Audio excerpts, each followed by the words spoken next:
पहलगाम हमले के बाद दक्षिण कश्मीर समेत कई इलाकों में सुरक्षा बलों का तलाशी अभियान जारी। ऑपरेशन में भारतीय सेना के अलावे जम्मू कश्मीर पुलिस और केंद्रीय सशस्त्र पुलिस बल भी शामिल। हिरासत में 175 से ज्यादा संदिग्धों को लिया गया। पूरे क्षेत्र में ड्रोन तकनीक का इस्तेमाल किया जा रहा है। पहलगाम हमले के बाद जांच एजेंसियों की बड़ी तैयारी। सूत्रों के हवाले से खबर, कई संदिग्ध आतंकियों के डोजियर तैयार किए गए। आतंकी आसिफ शेख के डोजियर से बड़ा खुलासा। आसिफ 2022 के त्राल स्थित अपने घर से लापता। आखिरी बार अक्टूबर 2023 में दक्षिणी कश्मीर में देखा गया था। कल ही आसिफ के घर को ब्लास्ट कर जमींदोज किया गया था। पहलगाम हमले में शामिल आसिफ शेख की बहन का दावा, नहीं जानते आसिफ कहां है। कहा 3 मालिकों का घर था। साथ ही आसिफ में संबंध न होने के बावजूद सभी को सजा क्यों दी जा रही है। पहलगाम में पर्यटकों की हत्या करने वाले आदिल की तलाश जारी। उसकी मां ने कहा 2018 में श्रीनगर परीक्षा देने गया था आदिल, वहीं से चला गया था पाकिस्तान, तब से संपर्क में नहीं। पहलगाम आतंकी हमले में मारे गए शैलेश कलाथिया की पत्नी शीतल बेन ने कहा, हमें प्रधानमंत्री मोदी पर पूरा भरोसा है, दिलाएंगे न्याय। साथ ही गुजरात के सूरत के रहने वाले थे शैलेश कलाथिया। पाकिस्तान को भारतीय सेना का सीधा संदेश। सोशल मीडिया पर वीडियो पोस्ट कर सेना की ओर से लिखा गया, सतर्क सेना, हर वक्त किसी भी स्थिति से निपटने को तैयार। वीडियो में कौशल दिखाते नजर आए भारतीय सेना के जवान।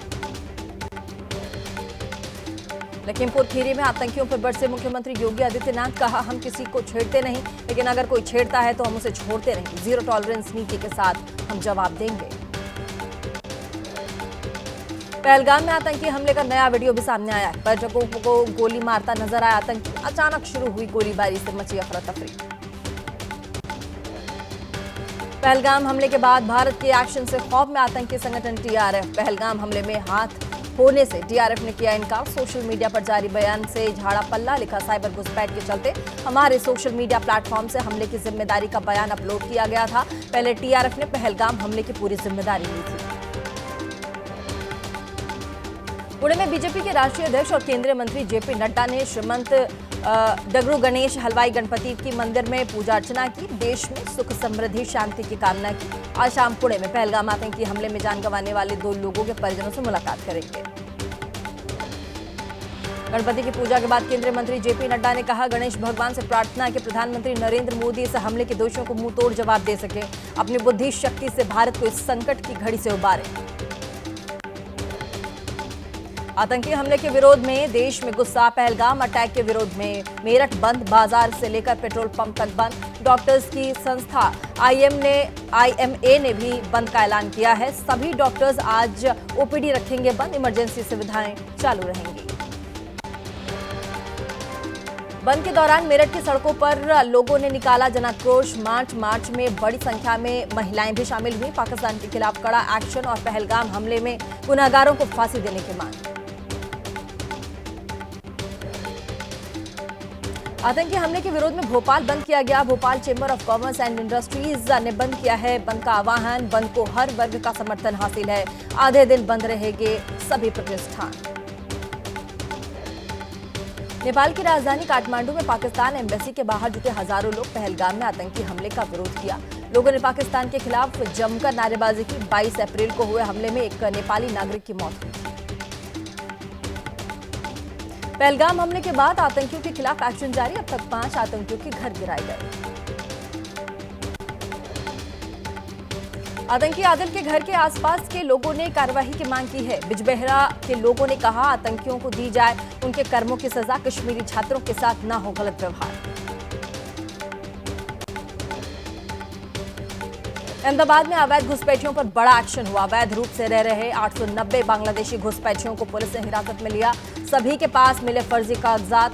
436 पुरुष, 240 महिलाओं समेत 214 बच्चे शामिल।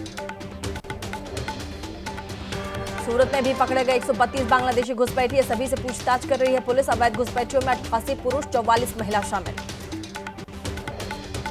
पंजाब के अटारी बॉर्डर से पाकिस्तानी नागरिकों को वापस भेजना जारी है। अब तक 229 पाकिस्तानियों को भेजा गया है वापस। 392 भारतीय स्वदेश लौटे। केंद्र सरकार के आदेश के बाद लखनऊ से बाहर किए गए 8 पाकिस्तानी नागरिक टेम्परेरी वीजा पर लखनऊ में रुके थे पाकिस्तानी नागरिक, बाकी पाकिस्तानी नागरिक भी किए जा रहे चिन्हित। वाराणसी भी पाकिस्तान भेजा गया पाकिस्तानी नागरिक, 45 दिन के शॉर्ट टर्म वीजा पर वाराणसी में रह रहा था पाकिस्तानी नागरिक। लॉन्ग टर्म वीजा पर भी 9 पाकिस्तानी नागरिक वाराणसी में रह रहे हैं।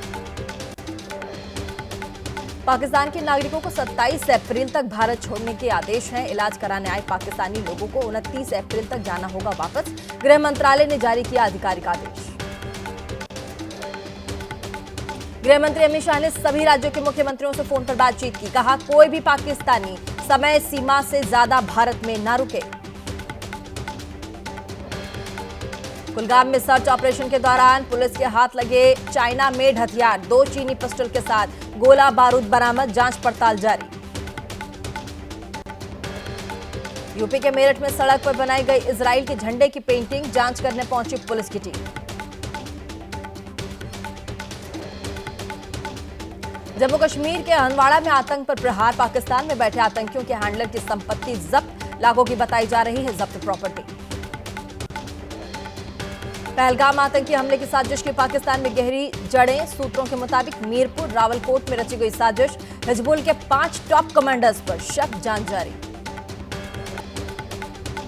अमृतसर के अजनाला में बड़ी आतंकी साजिश नाकाम, पाकिस्तान बॉर्डर के पास चकवाला गांव में मिला 4.5 किलो आरडीएक्स, 5 हैंड ग्रेनेड समेत कई हथियार, बीएसएफ और पुलिस जांच में जुटी।